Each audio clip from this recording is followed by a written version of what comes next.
What's up, everybody? It's another Wednesday night. Thanks for staying up with us here on the Wrestling Inc. YouTube and all the other channels that this is going out to. I am your host, Justin the Bar, alongside with the owner and proprietor of Wrestling Inc., Raj Giri. Raj, happy Wednesday night to you. Happy Wednesday night to you as well. How's it going? It's going well. A lot of exciting stuff going on in the world this week to talk about wrestling and otherwise. And don't be scared. I know everybody's freaking out right now. You just see these two talking heads. Matt Morgan will be joining us, should be joining us in a matter of moments. So we didn't want to keep you waiting any longer, so we felt that we'd get things going, and Matt can do the run-in when he gets to the gorilla position. Raj, overnight, overall for tonight, I mean, you got go home for AEW pay-per-view this Saturday. NXT, there's no real end in sight of what the next pay-per-view or booking is. Of course, the whole world's distracted this week by politics. I mean, this was kind of a week.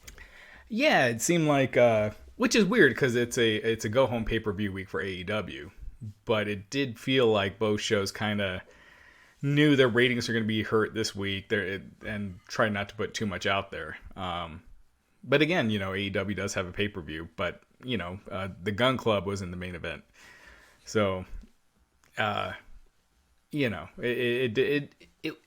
felt like a very easily missable week of wrestling tonight.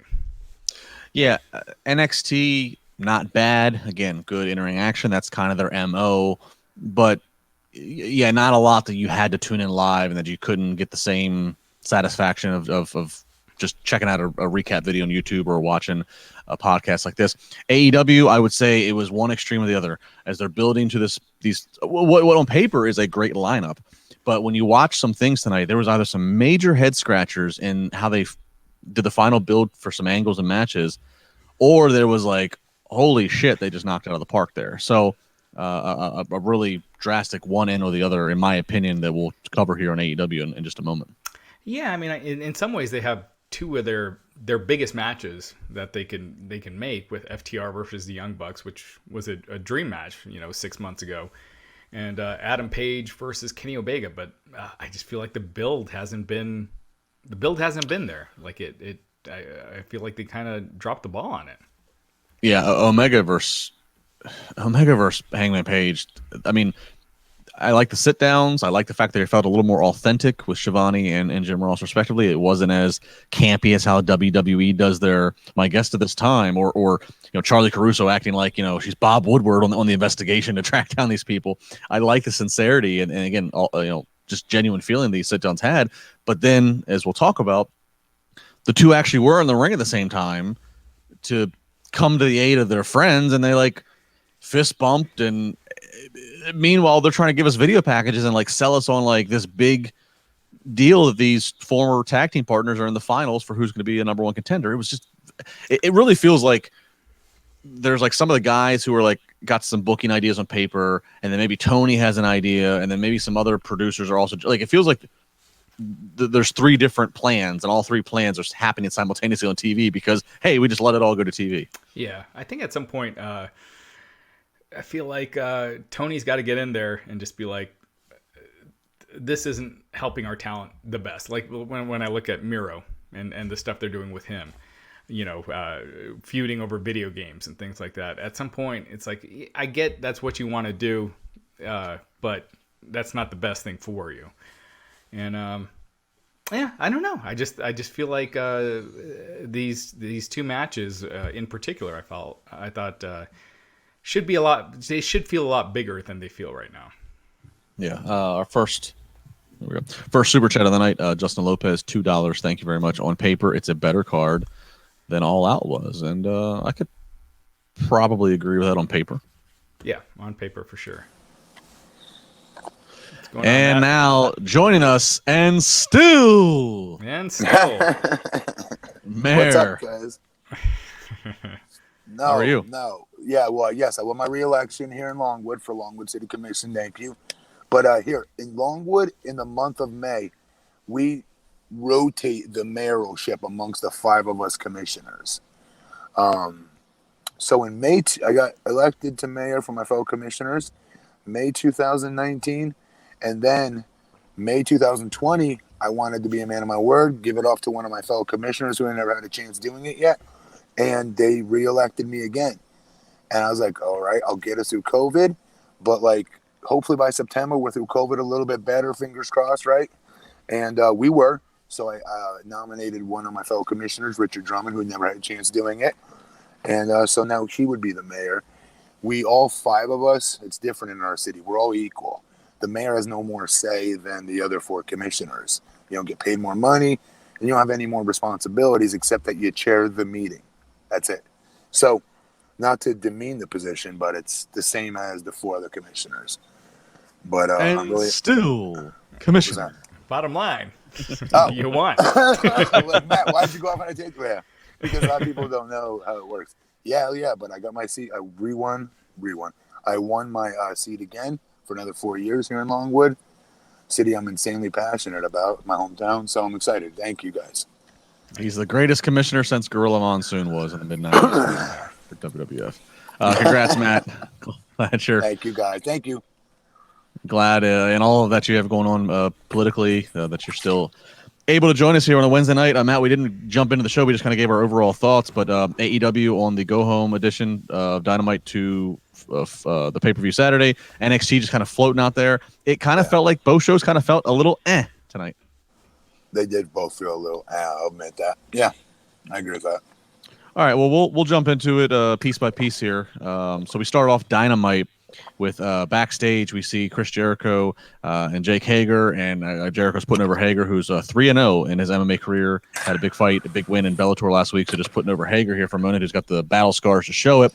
And then MJF comes in and interrupts quickly along with Wardlow, and basically the summary here is Jericho saying, MJF, you're soft. You're soft. You're not going to actually be able to hang and do what it takes to beat Chris Jericho on a big stage, on a big pay-per-view, and citing MJF that I'm going to show you I am not soft, as he and Wardlow up against Sammy Guevara and Ortiz is first. So setting the stage here, Matt, of MJF, you got to take it to another level.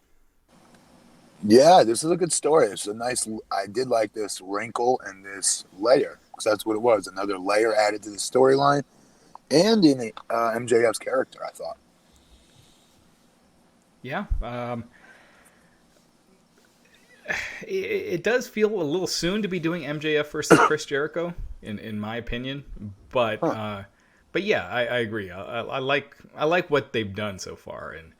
And granted, I think this is going to be the first step, like the first part of the story. Like this is going to be going on for a while. So this match is not the end, it's the beginning. So yeah. Do you guys think that because here's the thing, I agree it's a little soon, but Chris Jericho, in my opinion, will never be hotter than he is now, as major of a star as he feels right now, as over as he is right now, even though he's a heel. I like a heel versus babyface match all the time normally, right? But envision a babyface Chris Jericho versus a heel MJF. I'm sure it'd be amazing, but I don't think it'd be as good as how good Jericho is right now and how much he is worth right now if you can beat him. Yeah, so we'll see. Obviously, the big gimmick here is if MJF wins, he gets to join the Inner Circle. So yeah, there's obviously plans. This is not the one-off. Yeah, and he better turn on them, or he better he better get the whole group to turn on Jericho. That's the only way I could see him coming out of this storyline better than when he went in. Yeah, I tend to agree. I think either MJF either has to already have the rest of the guys in his pocket, or they try to go a Kevin Owens, Chris Jericho type route where MJF is in. MJF and Jericho are just become so buddy and obnoxious. The rest of the guys are just kind of like looking at it side-eyed, and we just wait for the even bigger explosion later on.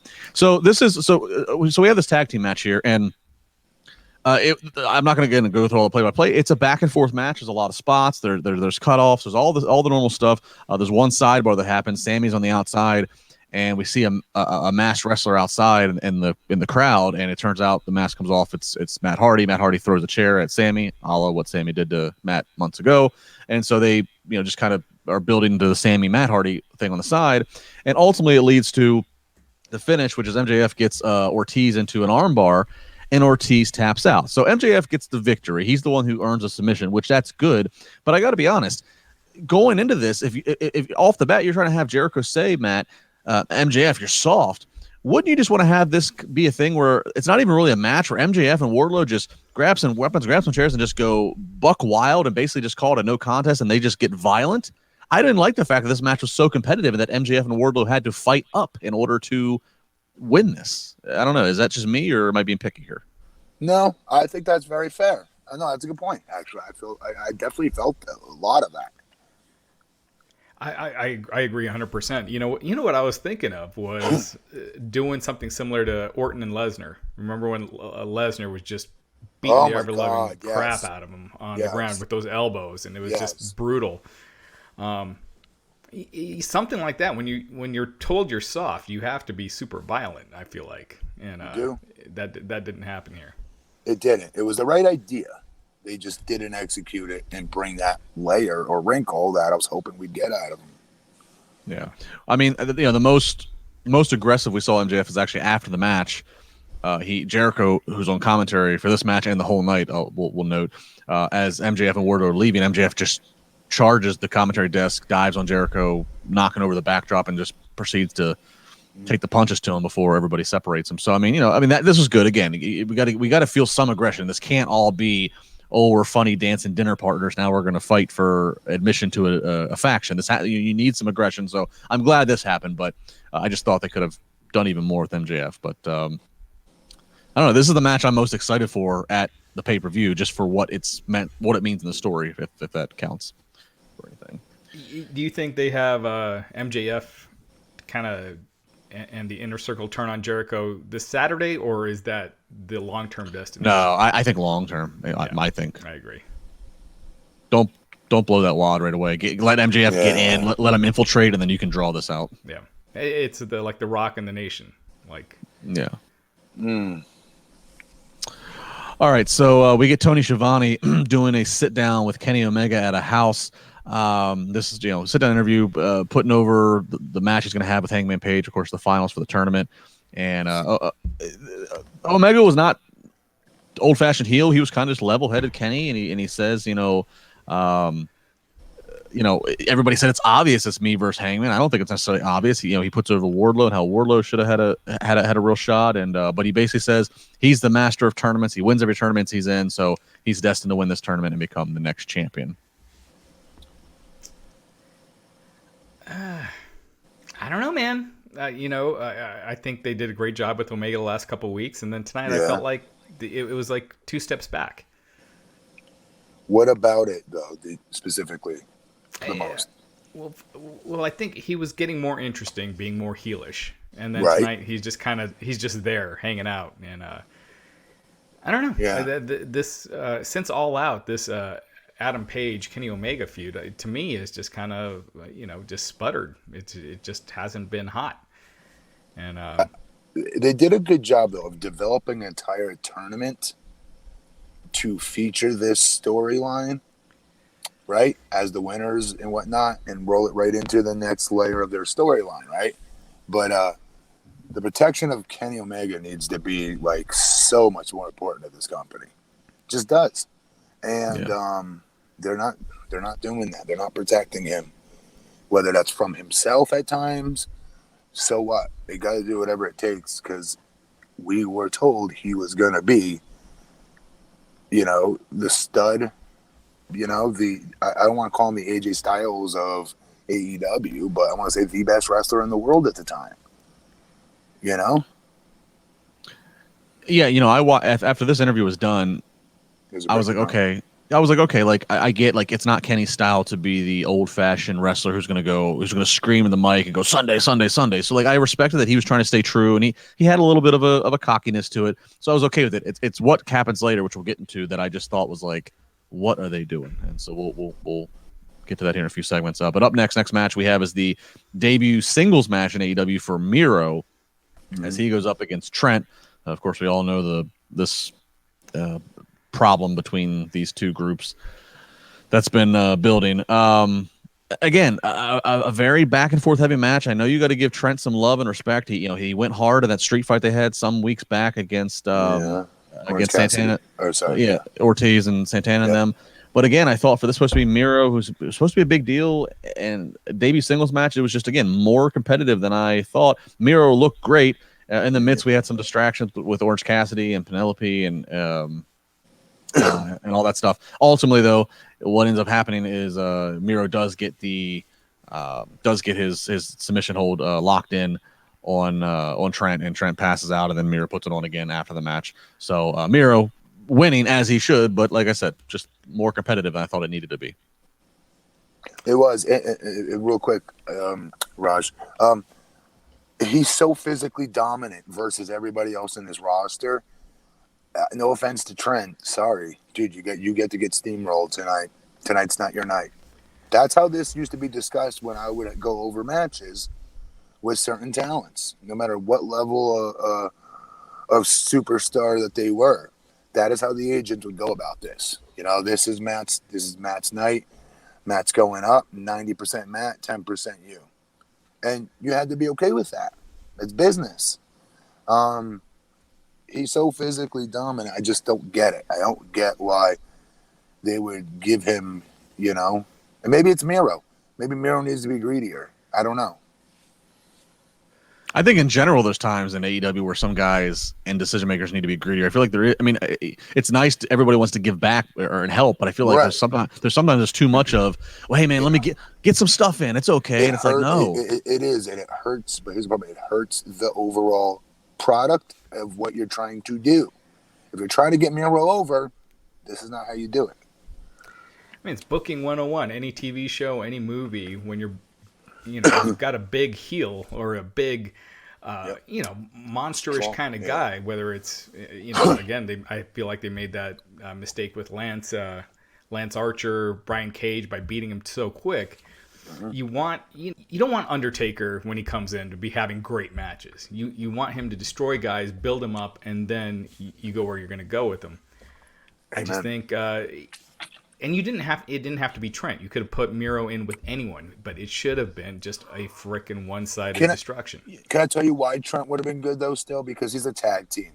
Yeah. When we grew up, dude, like if Brian Blair I don't know why I always use Killer Bees as my examples, guys, for tag teams, but great tag team wrestling of the 80s. I think of Bret Hart or the Killer Bees individually. In individual matches, Brian Blair versus The Undertaker, right? Brian, you ain't getting but like 2 punches before, you're getting goozled. That's it. Lights out. And that's a good thing because they're a tag team. And a tag team functions better as 2 versus 1. It makes sense for him not to be able to handle himself in a singles match with someone that big. Well, great minds think alike because Justin Lopez submits $5 on the super chat, and he says, I like Trent, but he's a tag guy. He shouldn't be getting multiple near falls on a guy who could be a main eventer. Trent's ceiling 100%. Good job, TNT Justin. champ at best. Yeah.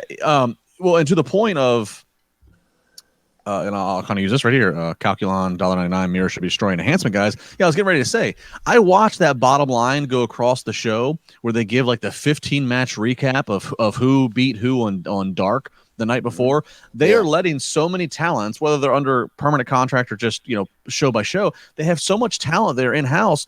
There's so many guys you can feed to a guy like a Miro and let them beat, and let there be shenanigans after the match where there's promos to keep the stuff with he and Trent and whatever alive. But why have his match be something that's that competitive? I don't get it. I don't get it.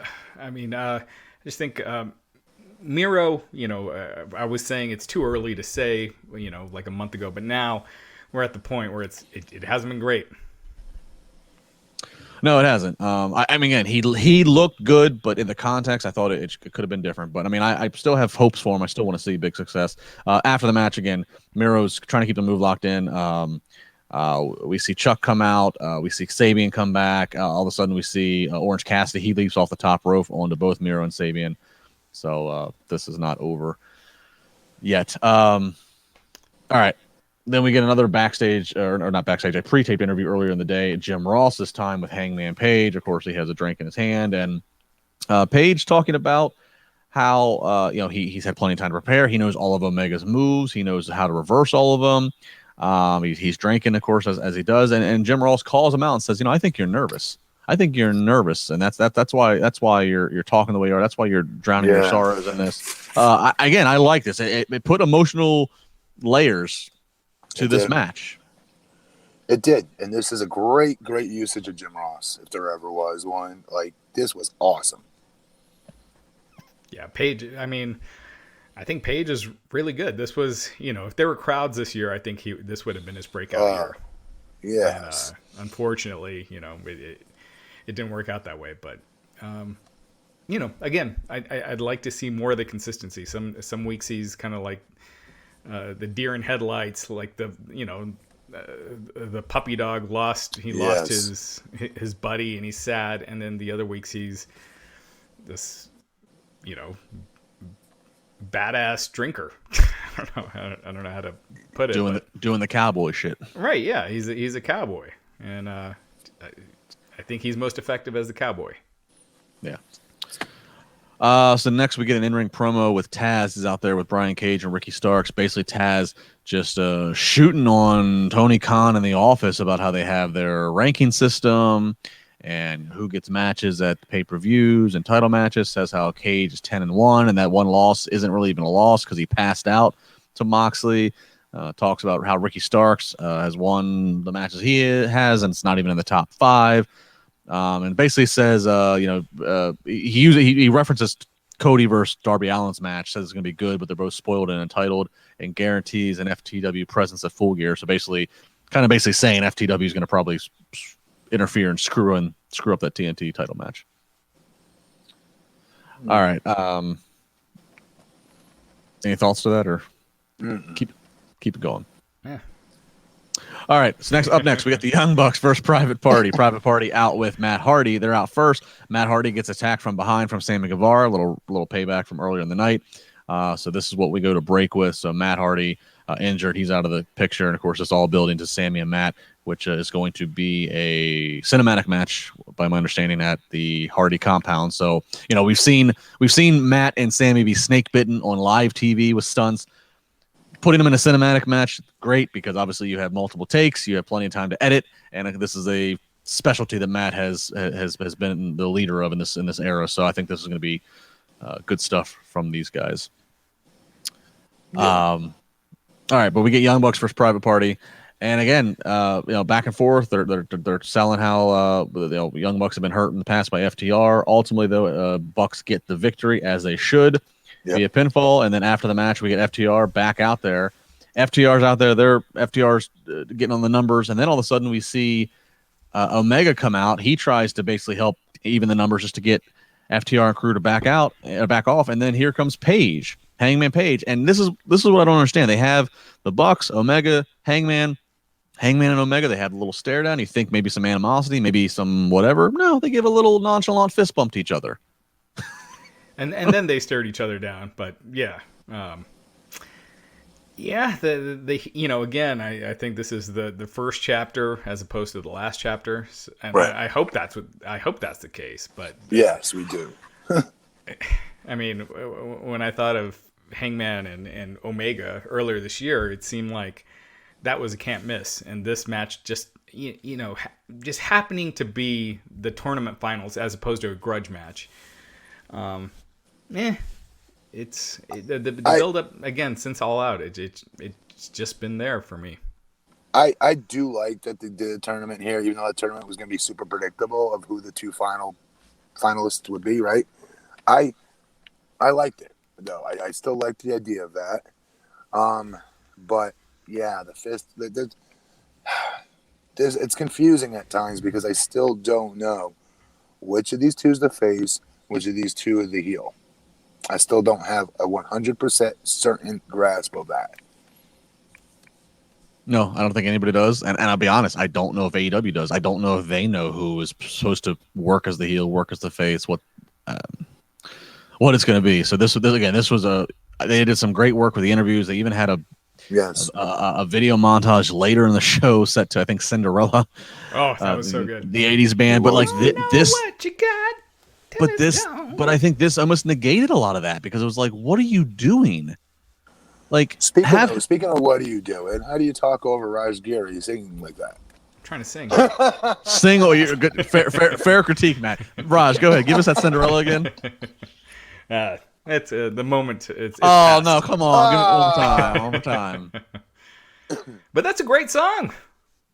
How's it Never go? heard that in a wrestling promo before, so that was awesome. How's it go? You don't know what you got until it's gone. Boo, chat room. Boo this man. Boo this man. Not even Great for your own stuff. podcast. You won't even do it again You know that had to be a Chris Jericho move. to get the rights to Cinderella. Yeah. I mean, you could tell Jericho likes, is a Cinderella fan. You got to think that was his idea. 80s metal. Like that's my favorite genre. Me too. There was a funny tweet that Tony Khan, I don't know if you guys saw this on his Twitter. A fan said, oh, AEW using the Cinderella, what a way to this old guy's heart. And Tony Khan quoted the tweet and said, "Finally, I've tapped into the 50 and over demo." So Tony with the win there. 44, Tony. leave us alone. All right. So up next, so as I give my opinion of some head scratchers, though, this one might have been the best knock it out the park build or a go home segment in the build here. So Tony Schiavone in the ring. He's gonna be moderating the face-to-face between Jon Moxley and Eddie Kingston.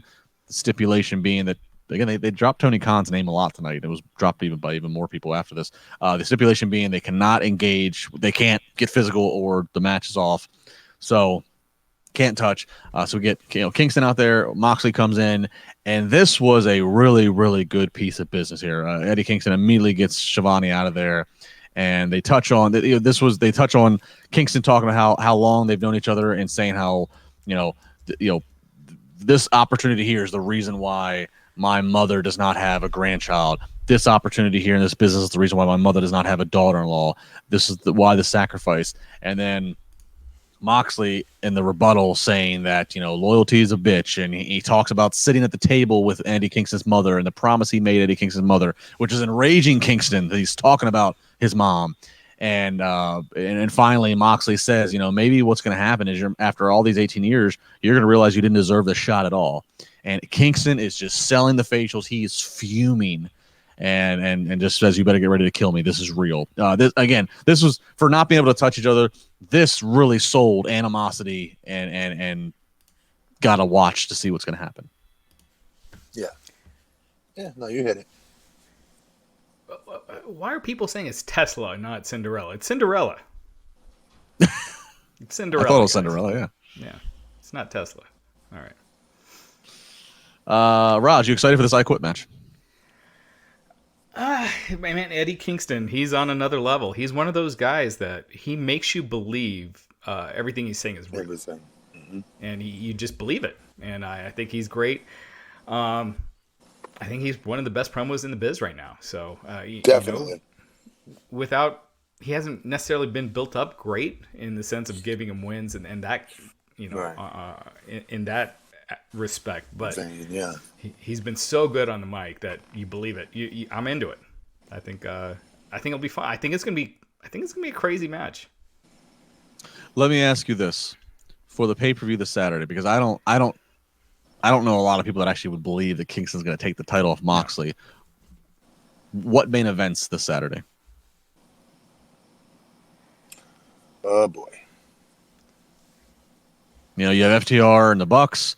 You have Cody and Darby. You have MJF and Jericho. I think MJF Jericho would be where I go. MJF Jericho will be the MVP. That'll be the main event. You technically could do FTR and the Bucks, though. I think you do Kingston and Moxley just to the world title should be the main event. It should be, but don't you think that's very anticlimactic though versus those other matches?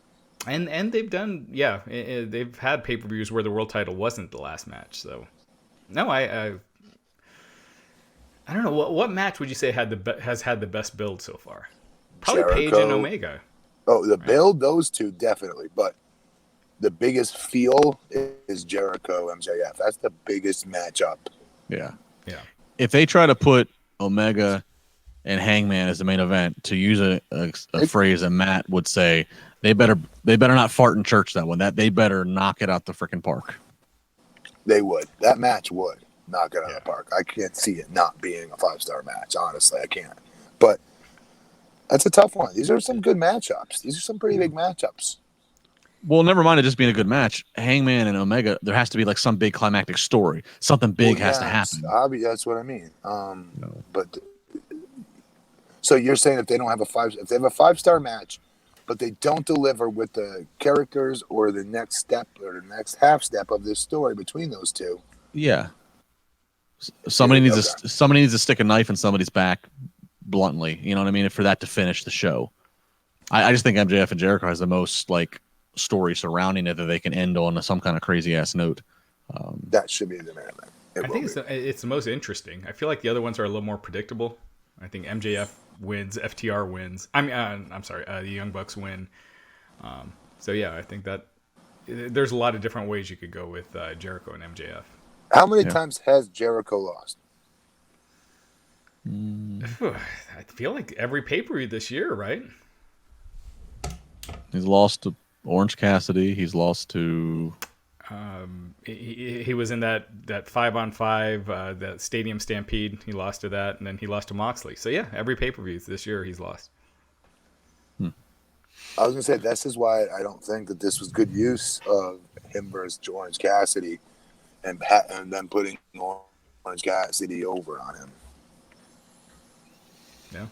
All right, we'll see. Well, so after this, again, good promo. If you didn't watch Dynamite and you're looking for recommendations, go check that promo out. Next, we get a video that Pac sends in. Pac, you remember him? Pac, remember him? He's been they noted it. He's been months in MIA because of the pandemic. And they awesome looking edited video package of him standing on the beach. All of a sudden, we got a million copies of him standing around himself and talking about how he's been a casualty of this rotten world and he's been alone. But each day that passes is getting stronger, faster, and more obsessed. So this was a great reminder, and I gotta hope that the reason they would now finally insert this after all these months is that they have a plan. Hopefully they're able to get him back to the States or something, and they have a plan to use him soon. Yeah, I mean that's what I took from it, is that it seems like he'll be able to travel soon. And it's funny, I didn't recognize him at first when he was on the couch. Like the other versions of him I did, but it took me a second when he had the dress shirt and everything on the couch. But that was a really cool promo. It was different. It was different. Yeah. Well done. And the fact that they chose, again, he's been off for 7 months. The fact they chose tonight of all nights a go home show. Maybe is he back in the States, and is he going to appear at full? Does he appear Saturday and interfere somewhere? Is this why we did this now? Maybe we'll have to tune in and find out. Yeah, because usually, when WWE would do a vignette or something, they usually do it after a pay-per-view, like to introduce a character. So. Yeah, I mean, I wouldn't be surprised if we see him at Full Gear somehow. It's so cool too because I got to interview him a few times when he was in WWE as Adrian Neville, a nice guy, obviously always super athletic and good in great shape for even though he's a smaller stature. It's so cool to see this different layer of him, this aggressive. I think what does he call himself? The bastard. This is a great character. So it sucks that we've lost it for this last 7 months. So I'm hoping that they do have a plan to get him back onto things here. And he keeps his character going. He's like MJF in that way. Like he doesn't. He's not different on social media. He's not friendly and nice on social media while being a dick on TV. He's he does that same character, which I love. Me too. I love the extra attention they pay to do it. You know what I mean? To their characters to do that, to carry it out on social media and not break early kayfabe.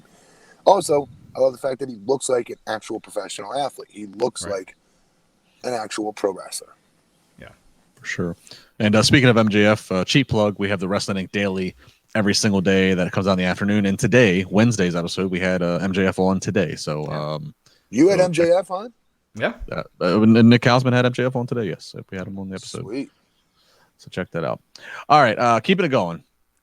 We get Nyla Rose. She's up against Red Velvet in what is just set to be a squash match as Nyla Rose is getting set to go up against the AEW Women's Champion, Shida. Again, big squash against Red Velvet. After the match, we see Vicky Guerrero grab a mic, and she runs down and makes fun of Red Velvet. Oh, you're out here with Brandy Rhodes, a chief brand officer. You still can't win a match. Brandy, you should be the chief bullshit officer.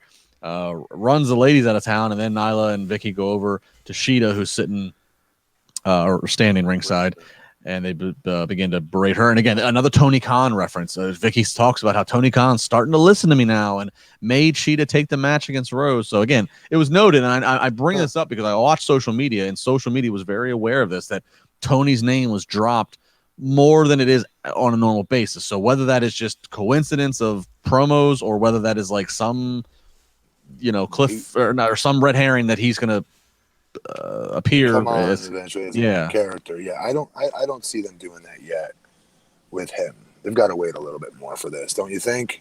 I agree. I like to think it was like a little bit of a lack of quality control, and they don't overscript the performers, and just so happened that several performers just dropped Tony's name because it fit, Yeah, that's kind of what I thought too. So yeah. Yeah, Nyla Rose should win this, right? With Shida. I hope so.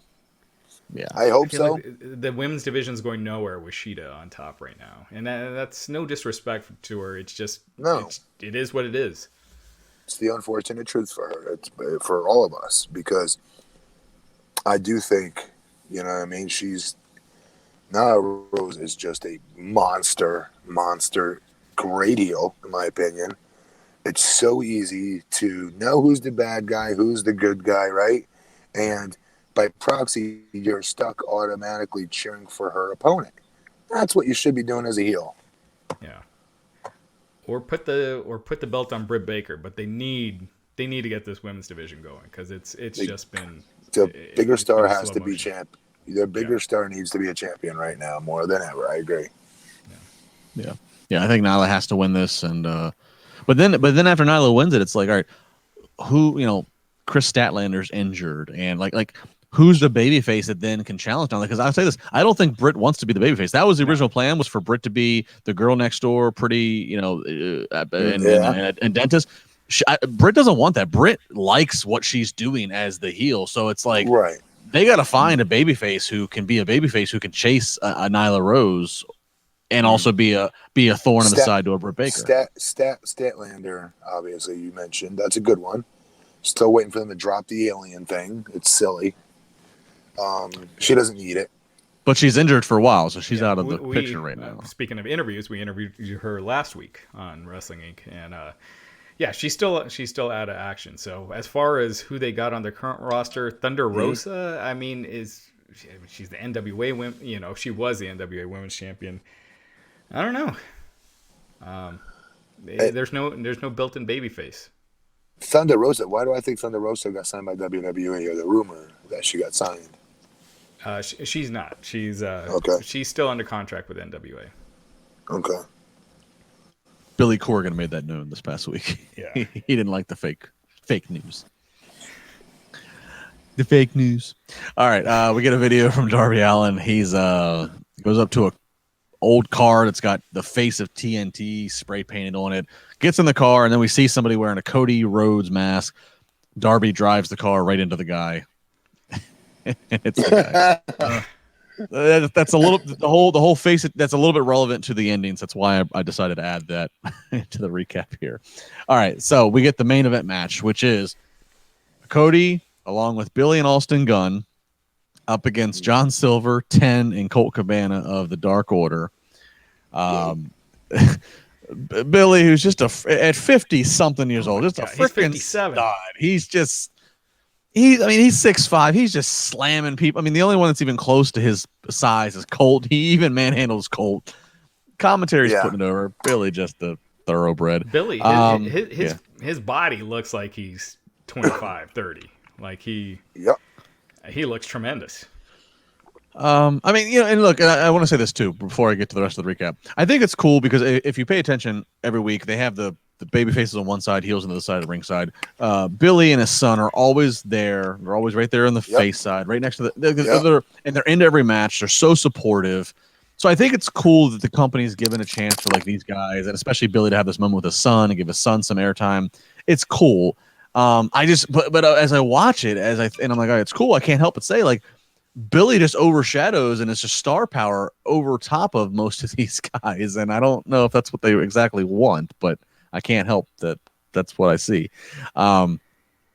Nonetheless, though, Billy hits his famouser and all kinds of chaos going. Ultimately, though, Austin Gunn, his son, hits the crossroads. So he hits Cody's finish on Colt, and then ends up getting the pin 1, 2, 3. So Austin gets the pinfall victory, which I guess Cody doesn't need the pinfall victory. Billy definitely doesn't need it. So I guess a nice little rub for Austin, right?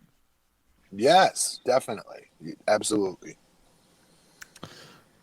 Yeah, I mean, it felt weird that this was the main event on your go-home show for the pay-per-view, but...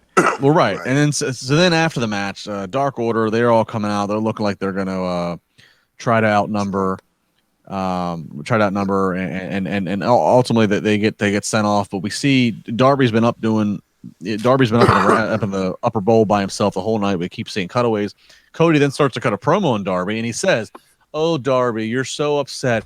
You feel that TNT doesn't want you to be the face." So this is where that whole video that I mentioned earlier. They don't want you to be the face because you are who you are and you're reckless, et cetera, et cetera. Yeah. Cody kind of goes into business. He goes into business and says, "Look, I'm the one that recruited you. I'm the one that sold you to the other EVPs to be in this company." Yeah, yeah. So this, they closed it out with some business. I still wonder, is this the best way? Matt, is this the best way to end it? Where you have Cody cutting this promo and Darby's 200 feet away. Like, shouldn't Darby try to come towards the ring here or something? Yes, but and I don't like that they always use Darby in the Sting role, right? This is Sting in the rafters, obviously. Everything they do with him is a copycat of that, which I don't think you have to do. There has to be something original they can do with him without them putting him in a scenario in which, like, for instance, tonight, not to get his hands on Cody, right? I don't know what that something is, I got to be honest, but I don't know. I just think I always laugh to myself when he's like, 50,000 rows in the back of the arena by himself in the shadows, lurking. Like, that's so lame to me. And when did the storyline start that Darby he's brooding by himself, Raj. He needs some friends. But when did the storyline start that he feels like Cody doesn't want, that AEW doesn't want him to be champion? Like, did they mention that before? I feel like this came out of nowhere. Yeah, so Cody's saying it. Yeah, so, I mean, obviously Darby went to a time limit draw, I think, with Cody. And then I don't know if this was vignettes that Darby did that I missed, or if it was dark stuff or whatever. Or, as Matt just said, if Cody's revealing that as a little bit of like a pull the curtain back. I'm not sure. But, I mean, regardless, Cody kind of sold it. He said, I think he sold it. But yeah, you're right. I'm not sure. Maybe the chat room will correct us. I'm not sure if there was pieces that we missed here of it seemed to come out of nowhere. But yeah, overall, I thought it was an entertaining episode, as AEW usually is, but not necessarily. As far as selling the pay-per-view, I didn't think it was that great. Yeah, I mean, I'd say 7 or 7.5 at best out of 10. I give him an 8, but I am excited for the pay-per-view, though. Yeah, no. Again, on paper, I mean, despite critiques that maybe I just brought up here, but on paper, this is a really good show. This is a really solid show. FTR versus Bucks.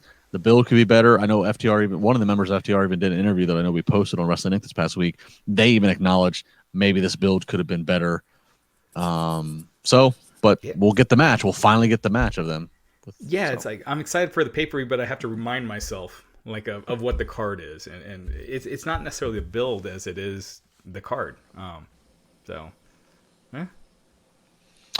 All right, so there you go. So that was AEW Dynamite. All right, let's hop over to the Capitol Wrestling Center of NXT here as we open up Ember Moon versus Dakota Kai. Of course, Dakota Kai got Raquel Gonzalez in her corner.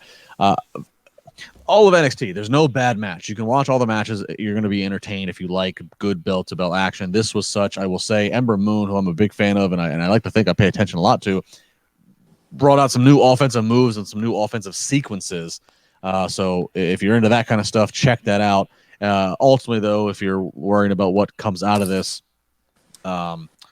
distraction by Gonzalez to the referee, and this allows Dakota Kai to get a knee to the face of Ember Moon, and Dakota Kai gets the victory here. So Dakota Kai with the bodyguard of Raquel Gonzalez, keeps steamrolling in NXT. I love Gonzalez. Me too. I think she's a star.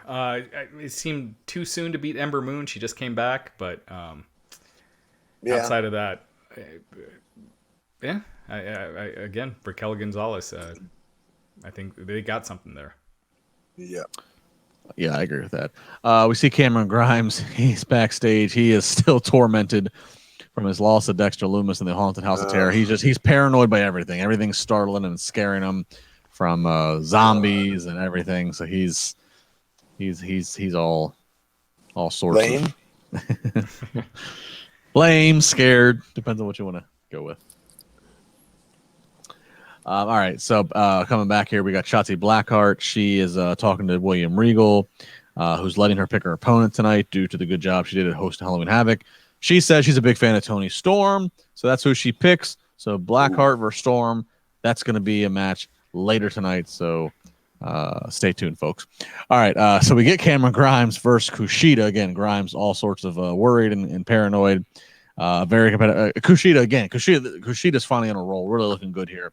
What ends up happening, there's a ref bump, and then the second ref that comes out is the ref who ended up being a zombie at the Halloween Havoc.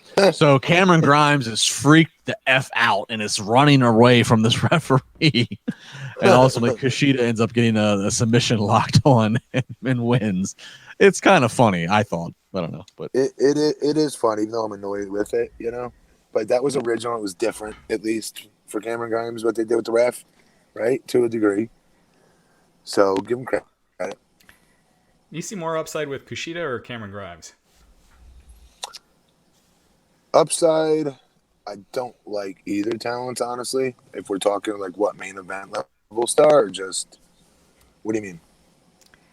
Yeah, like who will become a name on the main roster? I could see Kushida. Yeah, I could see Kushida having a nice continuous career in NXT. I feel like Grimes, because he has so much character work, would go to Raw or SmackDown, but he would be 24/7 R-Truth comedy He's like bits. the Heath Slater kind of role. Yes, definitely. And there's a role for that, guys, in every company. There is. Sure. Yeah, but I don't see Kushida as the NXT World Champion that's setting a blaze, and I don't see I think Cameron Grimes. I think Cameron Grimes has found a niche that makes him entertaining and funny, but it's not. He's never going to become NXT champion. I'm not going to be able to take him seriously. He's the R-Truth of NXT essentially. Right. Which R-Truth's made a good career. I don't want to make that sound like a put down, but as Matt just said, he just has a certain casting place, and that's where he's going to live right now. Right. Yeah. So, all right. So we get a video package of Toni Storm, kind of building her up, reminding everybody who she is. She's gonna have a match later. All right. Always one of my favorites. Drake Maverick and Killian Dane coming out. The odd couple continues. Drake doing his dancing to the ridiculous music. Dane not happy. Once again, they're up against Everrise. It's pretty much their weekly opponents. So this is a match. Yeah, this is a match, but this ends up getting thrown away because we see out in the parking lot, here comes Pat McAfee, Oni Lorcan, Danny Burch, and Pete Dunne. This is the new faction under McAfee's direction. They NWO style it from the parking lot in through the side entrance, just beat the hell out of everybody in the ring, and proceed to then cut another big promo here. McAfee on the mic leading the charge. I'll sum it up. He basically says, Undisputed Era came in, putting over all the guys of how big of a deal they were, but they were cocky, they were disrespectful to those, blah, blah, blah, blah, blah. McAfee now putting over his whole mindset of being able to take out them. Tried to get very internet talk with. I know they're not Triple H nor Vince will allow a talent to say marks, but he kept saying "you stupid internet fan" and saying, "Oh, so now Adam Cole gets a push while Oni and Danny are back here." And he tried to get very baseball terminology in the weeds of pushes and stuff that we would normally say on this kind of show. Cuts the big promo. They end up taking an Undisputed Era banner, burn it in a trash can. They walk out. They get to the car. Killian Dane tries to attack. They end up smashing his head into a into the car and the car door, and they drive off. So this is what we're setting up. Undisputed Era not seen now for several weeks. This is the faction meant to run the place. Matt, are you buying the Pat McAfee's group here? Yes, I am. I thought he did a great job. Sorry, guys. I'm still eating. Very, very good job. I love Pat McAfee. And now I care more about 2 of those 4 guys that I normally wouldn't give a crap about any other week. Or Sonny, or whatever the hell his name is. See? I can't remember his name. Pat McAfee is so freaking good. Like, he is, he just gets it. Like, he checks all the boxes. 100%. He's got size. He's great on the mic. Yes. Man, if they allowed him to be like this on the main roster, he could be a difference maker. You know, you don't have many people like that. And he's just so good. He's got it. Yeah, he overshadows the other guys. I mean, to your point, Matt, you can't remember their names. I mean, that's Pat is the star, no doubt. Yeah, he's really good. You know, and obviously this has been somewhat pieced together. You know, he mentions Ridge Holland, and then Ridge gets hurt. Obviously, Ridge was, you know, originally part of the plans. Pete seems like he was the one who was last inserted as an audible call. And I will say this: Pete Dunne is chiseled. Pete Dunne has a great gimmick of being kind of like the. He reminds me of like Fit Finlay, just kind of like a no nonsense, I'm ready to fight you kind of character and guy. I will say, as I'm watching Pat, Oni, Danny, and Pete. Maybe I'm reading too much into this or trying to be too much of a smart guy here. Pete definitely kind of felt like I'm doing this because I'm being told to do it. But Pete, like, I feel like Pete doesn't really want to necessarily be in a faction. I feel like Pete wants to get back to doing what he does best, which is as a solo guy. It did feel that way. If I'm trying to maybe I'm overanalyzing it, but you are, because maybe you are, maybe you're not. But Pete, he needs this. He does need this, in my opinion, and it was only going to help him. So it would seem, Raj, I mean, War Games usually is going to be coming soon, so this would seem like it's Pat's group of 4 with himself included up against Undisputed Era in a War Game situation, right? Yeah, absolutely. And Pat, I mean, he's shown, you know, that match with Adam Cole, he can go. If so, you can, and you know, with War Games, you can wait to put him in later in the match and everything, and it'll be fine. So, yeah. Yeah, you can Jim Cornette him, so to speak. Right. All right, so stay tuned. That we get not a backstage. We get a pre-tape of Gargano. They're back at home, and they got the Scream mask person. So they're just reminding you that there's a mystery person here. You check that out. All right, so we get Shotsy versus Toni Storm. So this is a good match. Always love to see both these women, but this gets cut away from the match as.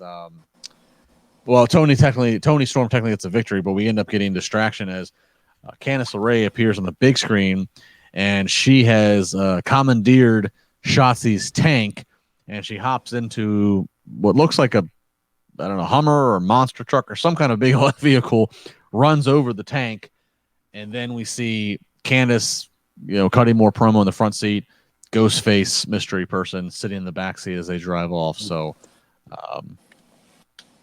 Still selling that whole thing from Halloween Havoc last week. She was crying over the Hummer. I mean the tank. The tank getting run over. Shotsy sold that this tank was like her best friend. It was like her puppy getting ran over. She did. She was like crying. Yeah. That was a little. I knew she was doing the JOB tonight for sure, though. Yeah. Toni Storm is not an opportunity, but potentially could be a very, very big star for this company.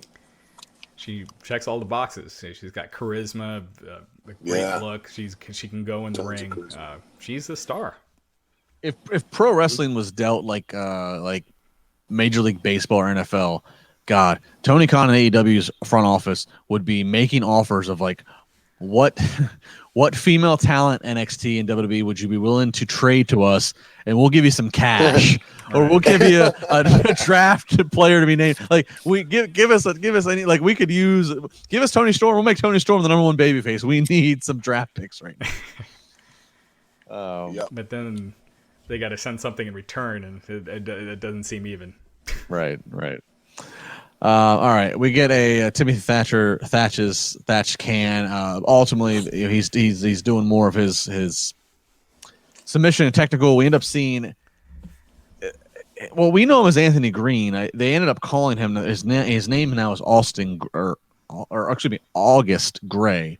Anthony Green that's his name in the Indies. We saw him I think last week in the Thatcher segment.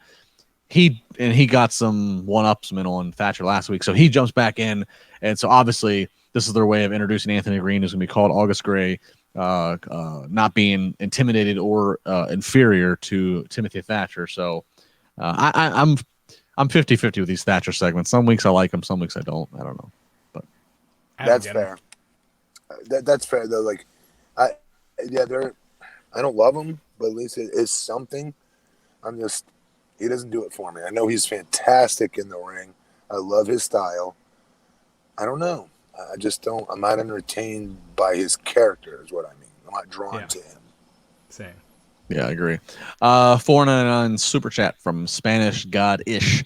Hey Matt, do you have any Eddie Guerrero story? And long shot question: where can I buy your autograph? All right.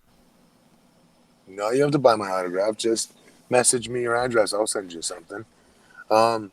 But Eddie Guerrero story, I told the one on here a few weeks ago. I'd encourage you to go back and watch it. It was just about being on the road and having Eddie really at a time that I really needed it. Helping at the time reintroduce Christ into my life. So there you go. So thank you for the super chat and question there. All right. That's a super Eddie Guerrero fan, though. That's asked this question before. They have asked that before. 15 years ago next week, right? Be when he passed. Wow. Yeah, Minneapolis, right? Mm-hmm. Yeah. Good Lord. Damn, it's going by so fast. Wow. All right. Xia Li backstage. She's had a bad run of things. Her down on everything. Her family's down on everything. William Regal brings her a letter, and basically Xia says she needs to challenge Raquel. Raquel Gonzalez. She's been dishonored, and so Regal says, if this is what you want, then this is what you'll get next week. So Xia Li looking to rebound her career as she's been down in the dumps. Ain't happening. Yeah. Real quick, super chat from our loyal fan Jackson Callens, $3.99. Matt, you're my boy. Correct. Bedtime. Much love. Hey. Thank you, my friend. Yeah, I'm exhausted, obviously, but hey, commitment is a commitment. Got to watch these shows and be able to come on here and discuss it with you all. And I always try to do my best to make sure I can't miss any. I feel bad I had to miss the last two because of my campaigning. So thanks for the love, Jackson. Well, we're going to make up for it this week because you're on Saturday, right? After AEW? Oh, yeah. Yes. All right, so finally, main event match. Again, main event match. We don't have a lot to build to right now with NXT, but it's Tommaso Ciampa versus Velveteen Dream. There is history here. Dream with the cast and Ciampa. So, again, a good match. Watch it. A lot of good stuff here. Ultimately, though, we see Ciampa get the victory over with his Willow's Bell to Velveteen Dream. No shenanigans, nothing much here. This is pretty straightforward. No, this was good. This was good, and this is a good win for him. On paper, without any storyline to it, I'll admit I'd really like to see this match. There's not a setting I wouldn't want to watch this match. I don't think. I mean, Velveteen Dream his stock has definitely fallen a lot. I mean, you could kind of see that. But yeah, it was good. I think Velveteen Dream, Matt, we would talk about how he seemed like a can't miss on the main roster, and I don't think that's the case anymore. Right, he's done some things and whatnot, without getting into like a 45-minute dissertation about it. Right. He's done some things that have probably led to this, right? We don't know for sure, but at the end of the day, though, he's an incredibly entertaining character, has all the charisma in the world. And normally would have been, like you said, a can't miss headline act, quite frankly. So I don't know. We'll see where does he come out the other end from this? I don't know. No clue. Yeah, we'll see. So obviously AEW next Wednesday will have a fallout from their pay-per-view, so that's a lot to build. That's a lot to promote. NXT just kind of, I mean, again, they're not going to have an event, I don't think, Survivor Series weekend. I think the next event, right. Raj, am I correct? It's early December. Am I right, Raj? Yeah, they haven't. Usually they do have that. War Games is usually Survivor Series weekend, but it's looking like December. So yeah, nothing coming up. Yeah, so we'll see. I mean, for me, this show for me was probably about a 7. I give it a 6.5. It was there. It was there. 6.5 sounds about right. I mean, it just felt like it's again, AEW, they do have a pay-per-view, but it felt like they were both just kind of killing time this week. Yeah. In a lot of ways. Yeah, we'll see. I mean, the ratings are going to be down, I would think, just with the news tonight. Oh, for sure. So I think December, I think we're going to start getting back to normal. We're going to, ratings wise and business wise. So, yeah. Yeah. No, for sure. Yeah, I think AEW is always swinging for the fences. NXT is a little more safe. It just depends on what your flavor is and what you want. So, Raj, anything else before we call it a night? I think that is all. Like, really not much news wise that we didn't cover the other night. So, yeah, that's about it. All right, very good. He is at BP Matt Morgan again. Congrats, Matt, on the political all the. I don't even want to say political victory. I just want to say the political efforts that you constantly put out. And again, it's something to say that you are doing that, being a great husband, being a great father, and still taking time to be with us X amount of times a week. So thank you, and give Matt a follow. Raj, of course, thank you for keeping the ship running. I'll be back during the day tomorrow on the rest of Nick. Thank you. On the rest of Nick Daily tomorrow. Some combination of us will be back Friday night after SmackDown. Stay tuned to find out. Thanks for the super chats. Leave a comment, leave a like, share, tell your friend, spread the word. We're out. Good night. Be safe. Love you. Love everybody.